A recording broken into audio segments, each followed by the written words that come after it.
I am a disco dancer, baby boy. I am a disco.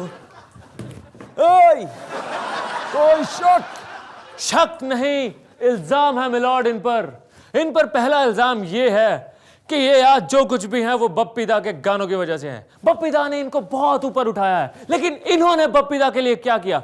कुछ नहीं। ओए, क्या बकवास, क्या बकवास, क्या बकवास। मिलॉर्ड, ये मेरे ऊपर गलत इल्जाम है। मैंने बप्पी दा को उठाने के लिए बहुत कोशिश की, लेकिन मैंने सोचा अगर मैं इनको उठाऊंगा तो मैं ही उठ जाऊंगा। कोई शक? मिलॉर्ड, इन पर अगला इल्जाम ये है कि ये एक डांस रियलिटी शो के जज हैं, लेकिन फिर भी जब भी इनको मौका मिलता है तो ये डांस करना शुरू कर देते हैं। ऐसा क्यों? क्या बकवास, क्या बकवास, क्या बकवास। मिलॉर्ड, आप तो जानते कि पिछले 30 साल से कोई भी फिल्म प्रोड्यूसर डायरेक्टर मुझे अपनी फिल्मों में डांस करने नहीं देता, तो मैं बीच बीच में ऐसे डांस करके ऐसे देख लेता हूं कि कहीं मैं डांस भूला तो नहीं। मिलॉर्ड, इन पर अगला इल्जाम ये है कि ये अपने प्रोड्यूसर पर दबाव डालते हैं कि वो अपनी फिल्म की शूटिंग इनके ऊटी वाले होटल में करे, लेकिन फिर भी इनकी फिल्में नहीं चलती। ऐसा क्यों? क्या बकवास, क्या बकवास, क्या बकवास। मिलॉर्ड, मैं अपने ऊटी के होटल में शूटिंग इसलिए नहीं करवाता कि फिल्में चले, बल्कि इसलिए करवाता हूं कि मेरा होटल चले। कोई शक? तेरी जात का पैदा मारू। आज हमारे साथ हैं देश के मशहूर क्रिकेटर मिस्टर पाहुल। ये अदालत है और आप ये क्या फॉर्म वॉर्म चिपका कर आ गए हैं? सर मैं सबको बताना चाहता हूँ कि मैं अभी भी फॉर्म में हूँ। देखिए, आप पर पहला इल्जाम ये है कि आप अभी भी अपने आप को मिस्टर डिपेंडेबल मानते हैं। क्या आप डिपेंडेबल हैं? सर मैं डिपेंडेबल बिल्कुल नहीं हूँ। मैं तो खुद डिपेंडेंट हूँ टीम सिलेक्टर्स के ऊपर कि मुझे सर अगले मैच में लेंगे कि नहीं। देखिए, आप पर अगला इल्जाम ये है कि आप सिलेक्टर्स के सिलेक्ट करने के तरीके को गलत मानते हैं। आखिर ये तरीका है क्या? सर मुझे सरप्राइज हो रहा है कि इस बार वर्ल्ड कप के लिए जो टीम सेलेक्ट की जाएगी वो कॉइन के जरिए की जाएगी। सर वो कॉइन उछालेंगे, अगर हेड्स आएगा तो रोहित शर्मा जाएगा, और अगर टेल आएगा तो लक्ष्मण खेलेगा, और अगर सर सिक्का खड़ा रहा तब मुझे ले जाएंगे।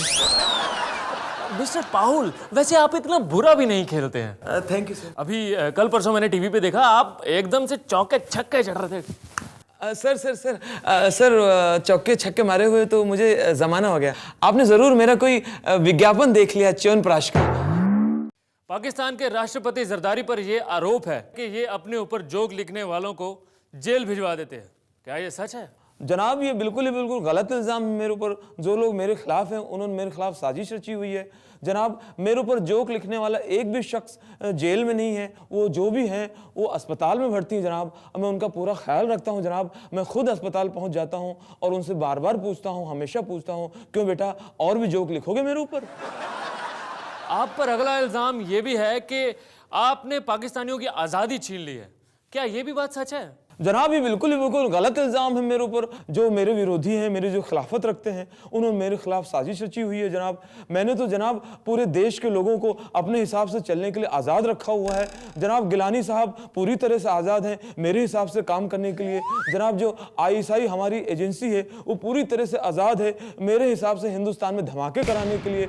और जनाब यहाँ का पूरा आवाम आज़ाद है मेरे हिसाब से चलने के लिए। तो सरासर ये गलत इल्ज़ाम है जनाब। आप पर इल्ज़ाम है कि आपने एक बार अपने भाषण में बोला था कि फ्रांस के राष्ट्रपति सरकोजी जी जो हैं चलते फिरते अपने देश की प्लानिंग करते हैं, और UK के प्राइम मिनिस्टर नहाते वक्त अपने देश को चलाने की प्लानिंग करते हैं, और मनमोहन सिंह जी एकांत में बैठकर अपने देश को चलाने की प्लानिंग करते हैं।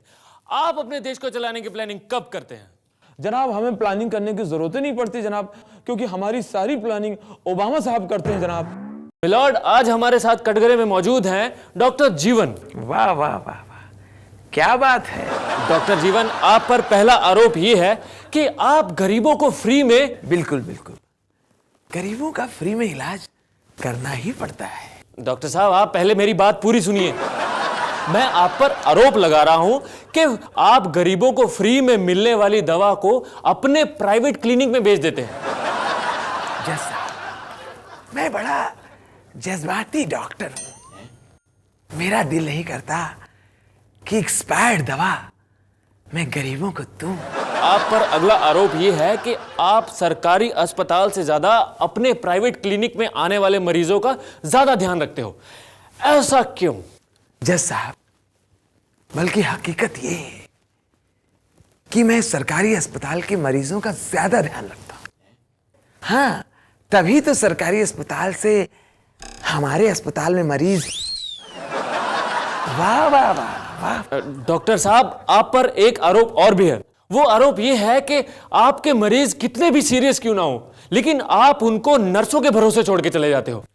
मैं अपने मरीज को नर्सों के हवाले इसलिए छोड़ जाता हूं ताकि हमारा मरीज जिंदा बचे।